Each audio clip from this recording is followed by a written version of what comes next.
And welcome here to the 58th Bill Rahm Invitational. I'm here with Bill Rahm Jr., the son of the namesake, and Bill Hansen. And they're the experts, folks. I'm just going to tell you right now. I told them before we went on the air, I'm the facilitator. They're the bowlers. So we're looking for a big tournament here. And just getting ready, Mike Lear, winner of the winner's bracket, just took his first ball, and it was a strike on lane 9. We bowl on lane 9 and 10. Do that every year, right? Start out there. And the only time you move is if there's a roll-off. Yeah, the move.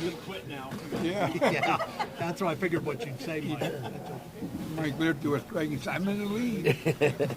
They're if the undefeated bowler loses a 4-game match, that could be each one of them one loss, and then we go to a 5th-game roll-off.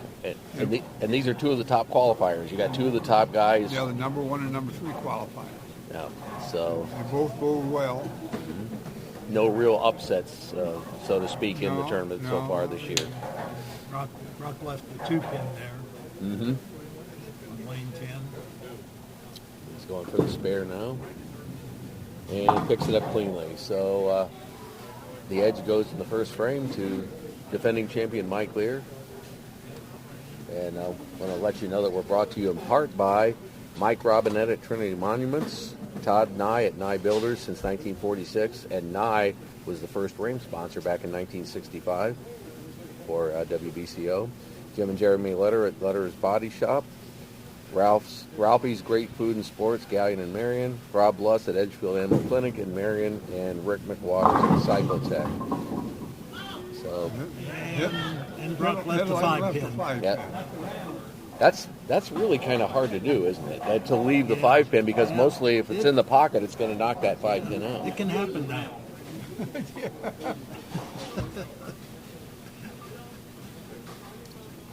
Anymore now, they call the 5-pin the wussy pin. Just a little light in the pocket to knock that out, but he converted it again. So Brock Lykens hasn't had a strike yet, but he has not had any opens either. No, So he's a little nervous. a little nerves, yeah. Mm-hmm. That'll wear off as the tournament proceeds.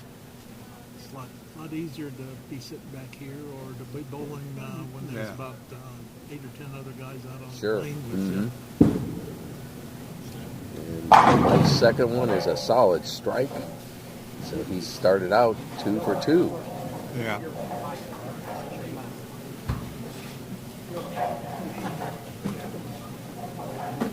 I was telling the fellas earlier that Mike is in his 5th final out of 7 years here, and he won the Galleon Invitational twice out of the 3 years he bowled there. Wow. So if he'd win today, he'd win 5 out of the 10 he entered. Wow. Yeah. That's tough. That is tough to do, yeah. The field of 16 really good bowlers. And another strike. So the turkey to start things off. He's got good timing. He just Mike's consistent. So I saw him pull the ball, and if he pitches it out, it'll let up a little bit, and it'll come back to the pocket. And really not a lot of strategy in bowling. It's just execution, because you can't control what the other guy does. You can only control what you do. Yep.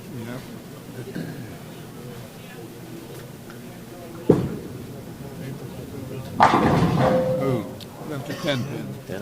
Well, Brock Lykens has left 1 pin in each of his first 3 frames. Left the 2, 5, and 10. I was going to say three different pins. Yeah.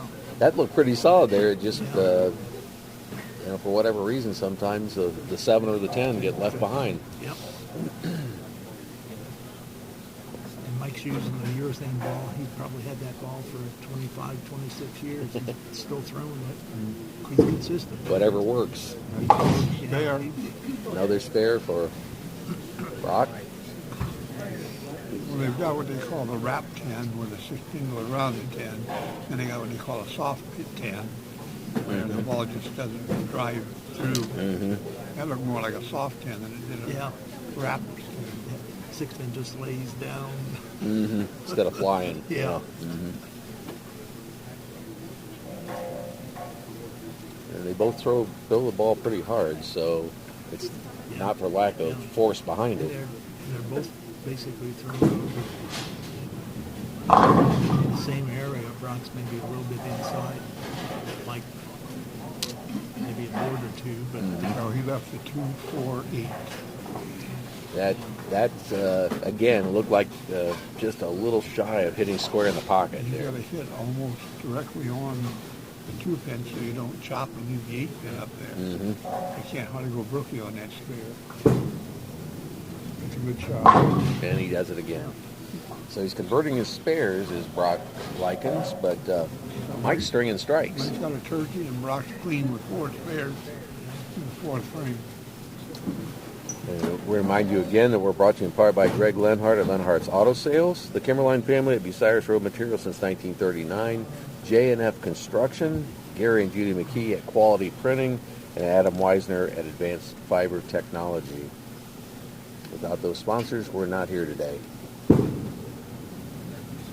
Another strike, so Mike Lear continues his Keeping the pressure torrid on him. start. Yes, and at some point, it gets where you can't really recover in this game. Well, this game, no. Yeah. Then he's got 3 more. So Right. no.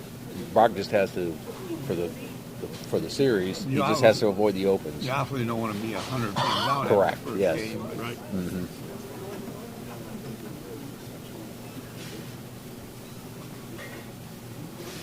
Mike's up on lane 10 for his second frame and another strike. So, wow. Got a 5-bagger now. That's... Mike shot 900 all 4 series he bowled. He's only want to bowl 900 every series. Which would make sense with his average, 239. Yeah. That's about what he is, a 900 bowler, right? Yeah. In a 4-game series. The average is 960. Mm-hmm. That's tough to beat.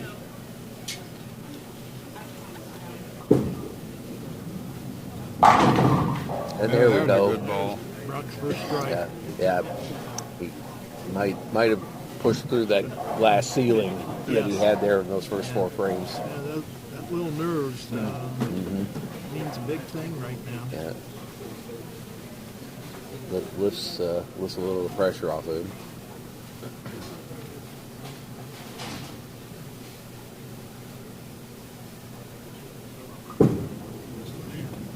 And another strike for Brock It's Lykens. a double now. So yeah, that kind of stopped the bleeding a little bit. Yeah. So to speak. Needs to continue doing that. Yeah. Me, I would be happy with 4 spares, but in this competition, I'm sure he's not happy with 4 Yeah. spares. When he started out with 4 spares, if he'd strike out, he'd have 250. Yeah. And you know, Yeah, so it's not hopeless they're at this never point. really out of the game. No. Yeah. Mm-mm. One bad ball by Mike, and Sometimes you just run out of frames. Yes. That's outside of it. Another I strike. guess not. Yeah, he's not. Yeah, he doesn't look like he's he's. got a pocket that's does- about 6 boards wide. He has no chinks at this point. No, he's very consistent. Again, we're brought to you in part by Mark Osborne at E-Crane International in Galleon, Dave and Judy Hedrick at V-Dry Basement Waterproofing, Isaac King and Dylan Watt at Advanced Fiber Technology, and Martin Bernhardt at Mike's Roofing.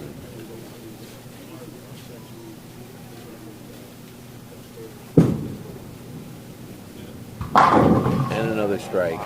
He is just on fire. He's just pounding the pocket. Yeah. And I think, and this is my perception at least, that bowling is sort of like anything else. Like in basketball, if you start shooting the ball well, you can stay with it. You get on the Yeah. streak, Yeah. get in a rhythm. And Yeah. bowling's the same Yeah. way. You kind of get in Very that much rhythm. so.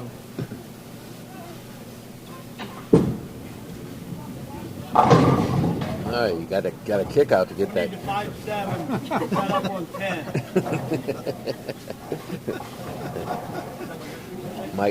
Might give him a little bit of the business. He got a kick out on that 5-7 pin. Mike's wanting to help Brock along and get that split there.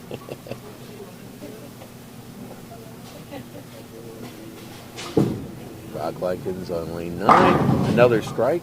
Good solid pocket ball. And Rock. he's got 4 in a row. Well, I didn't get that memo. Oh. You cheated. He's the one older than his brother. I told Rocky that we started at 1 o'clock and I didn't get that memo. Mike said he cheated. He went to a different ball.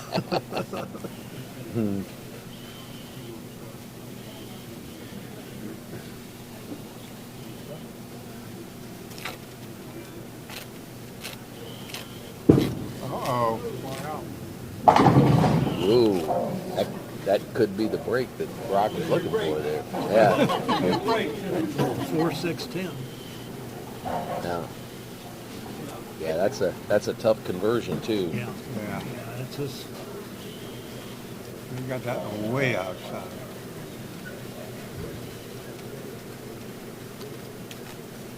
Oh, hang in there. Almost got it. He got 2 out of the 3. You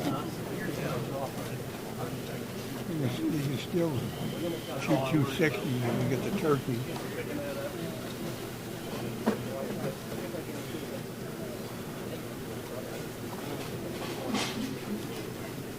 I was going to say at any rate, he's going to have a really nice game score here.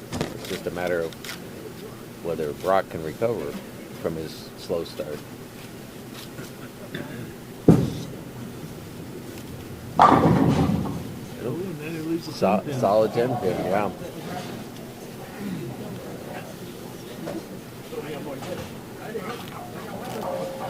Now, if Rock strikes out in the 9th and 10th, they'll tie. Wow. Yeah.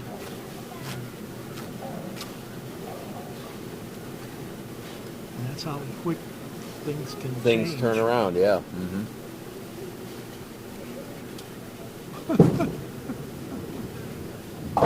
And he converts the 10 pin, so Mike Lear goes into the 10th frame. Sitting on a spare.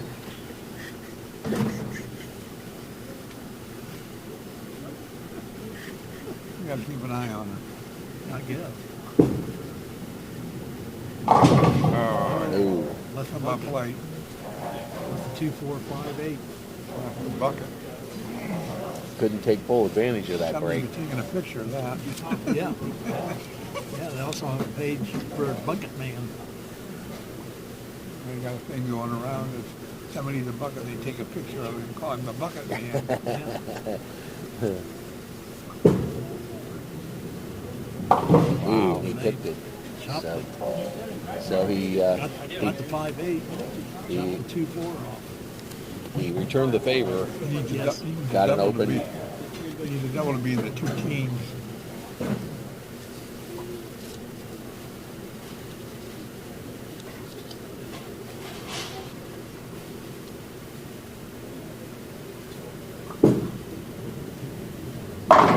And a strike.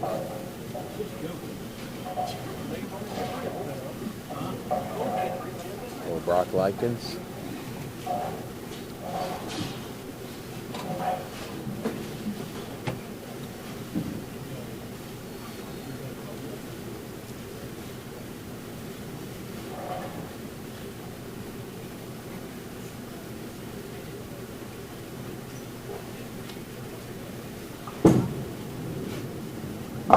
And we covered it up to 480, so we covered this barrel at 207.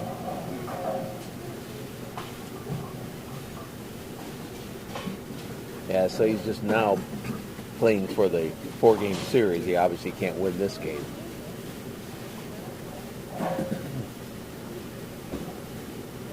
Yeah. Mike marks that Tampa being the 240. And he converts. So Brock Lykens finishes with 207. Not really bad considering No. the start he had. Yeah. And he had an open. Yeah. Yeah. So, again, we're brought to you in part by Jason and Justin McMullen at Crossroads Candles in Cooper's Mill. Jose Mata at Pepe's Grill on Marion Road in Bucyrus. Kingston residents in Marion. and Dwayne Watts at the Watts House of Insurance. And Mike Lear with a strike to open the 10th frame.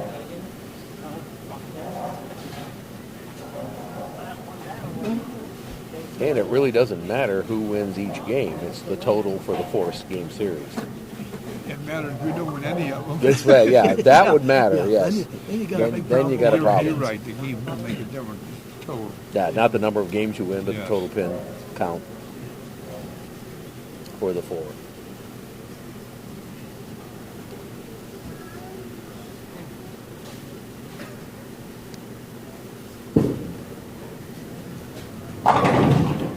And he gets that, gets the kick out on the 7, yeah. 256 if we strike that ball. That 7-pin fell over forward. Yeah. Something right at the bottom of it.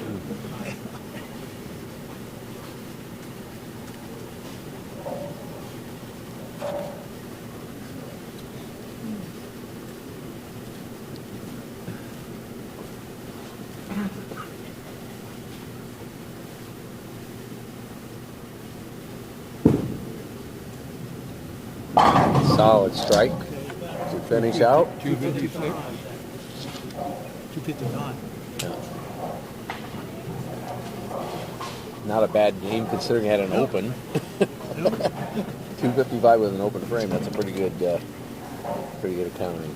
So we'll take a break here at the end of game 1, and we'll be back to you with game 2 in just a moment.